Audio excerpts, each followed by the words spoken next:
Retiring early can be a lot of fun, can be super exciting, but if you don't do it right, you could really mess this up. So if we haven't met, I'm Eric with Jazz Wealth Managers, where we don't just invest dough, we also like to educate you on your dough. And so today, let's go through 3 quick tips on retiring before the age of 60. So at 59 and a half and older, you're able to access an IRA without penalty, without that 10% penalty. But what if you want to retire a little earlier? We're seeing a lot of this going on right this second. And I want to make sure that I'm only giving you 3 quick tips. There's plenty more out there. So don't worry. If you find other ones, good for you. But don't go into the comments now and say, oh, well, you didn't think about this. I know you. I'm seeing you out there. All right. So the first one I want to talk about is developing a bridge account. Now, this isn't a requirement. It all depends on how you're set up when it comes to your portfolio and your investing and what is allowed with your company and at what age you're wanting to retire. But what exactly is a bridge account if you don't know? So it's something to get you over the hump. Duh. No, like the way this works is basically you are going to develop an account that you are going to be able to access before you can access all of your other accounts. So a taxable account is generally what is used as what's called a bridge account. And that's just where you're going to put money in, and it's pretty much liquid. You can pull it out at any time depending on the investments that you're in.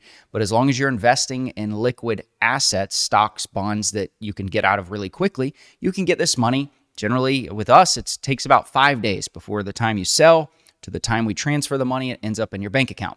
So that's the way that works. Another one, though, outside of the bridge, this isn't tip number 2, this is still on 1, is a Roth IRA.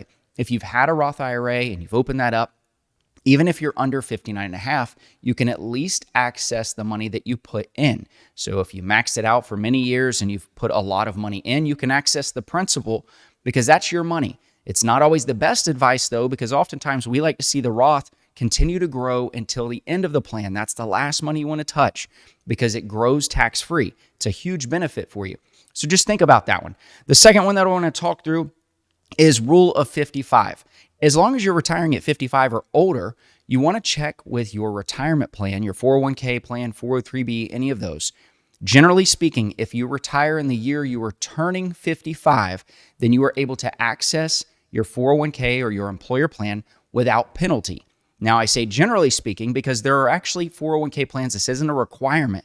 There are plans that are out there that don't allow that. And so this is one you really want to check on if you are wanting to retire early, especially if you don't have a bridge account or anything else to access. And the third one's healthcare. Healthcare is something that everybody that we talk to talks about and is really concerned about the costs of it. So instead of just telling you, well, hey, make sure you have extra money.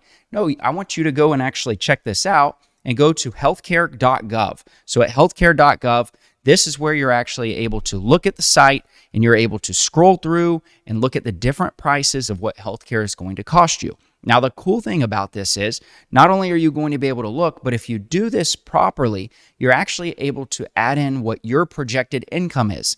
Because healthcare.gov, the way this works is all of your health insurance is based on income. So if you're planning to retire and just, live it up, cash out a bunch of money, go buy a yacht, go buy all these different things, and you're going to have a large taxable income, then it's going to get tough for you out there because your healthcare is also going to be expensive. But honestly, you may not be worried about it then. But if you're trying to retire, live a little bit tighter on a budget to make sure that you can retire early, want to really think through this one. This is one where if you look at the taxable account, a lot of people are using the taxable account to be able to withdraw from and keep their cost, as long as their cost basis is pretty high or they're able to do tax loss harvesting, they can pretty much get to a point where they can show minimal to no income, and that's going to be super helpful for them for keeping the cost of healthcare down.